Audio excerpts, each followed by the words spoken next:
पण तुम्ही करता ना असं तिकडून कान लावून राहायचा फक्त निघून बोलायचा हा आपण का तो तिकडं आवाज येत जायचा माणसं काय. हा का हा आता तुम्ही कसं आहे फोन लावायचा बरोबर.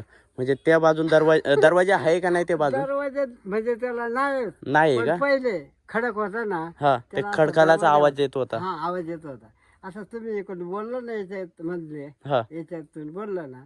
नमस्ते मित्रांनो, आज आपण अशा ठिकाणी आलो जे ठिकाण वाशाळ्याजवळ आहे.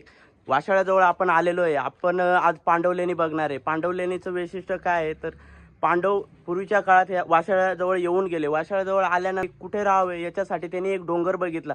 तो डोंगर हा आहे. वाशाळ्याजवळच एक डोंगर आहे. त्या डोंगराला एक दगडाचा पूर्ण गुहा तयार केली राहण्यासाठी आणि ते ह्या ठिकाणी राहून गेले. तुम्ही बघू शकता आतापर्यंत ते पिलर तसेच आहेत.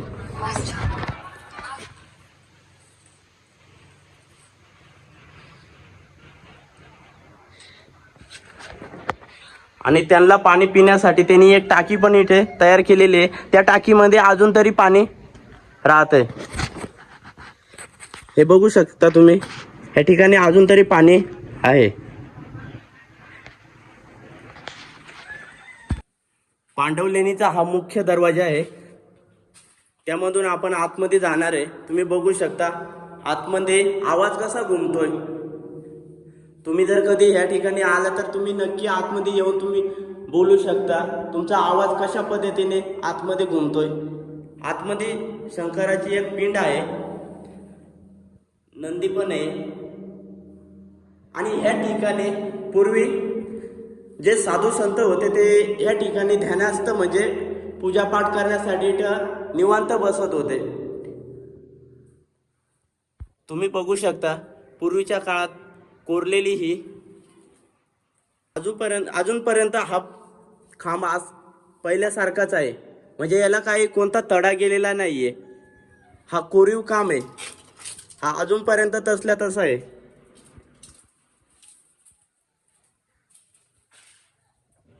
आणि ह्याच गुह्याला पांडवलेणी म्हणून ओळखलं जात आहे.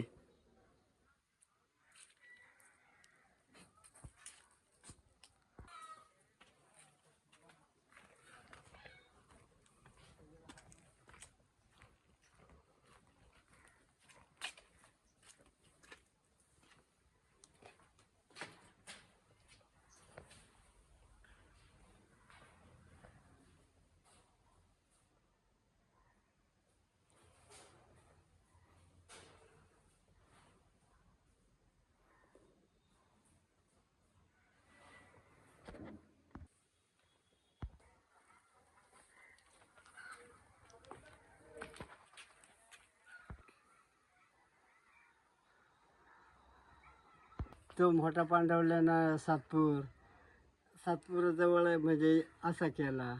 त्र्यंबकेश्वर जवळ असा केला. नाशिक जवळ असा केला. पण तुम्ही करता ना असं तिकडून कान लावून राहायचा फक्त निघून बोलायचा हा आपण का तो तिकडं आवाज येत जायचा माणसं काय. हा का हा आता तुम्ही कसं आहे फोन लावायचा बरोबर. म्हणजे त्या बाजून दरवाजा आहे का नाही ते बाजू दरवाज्यात म्हणजे त्याला नाही नाही पण का पहिले खडक होता ना हा ते त्याला असं खडकालाचा दरवाजा- आवाज येत होता. हा आवाज येत होता.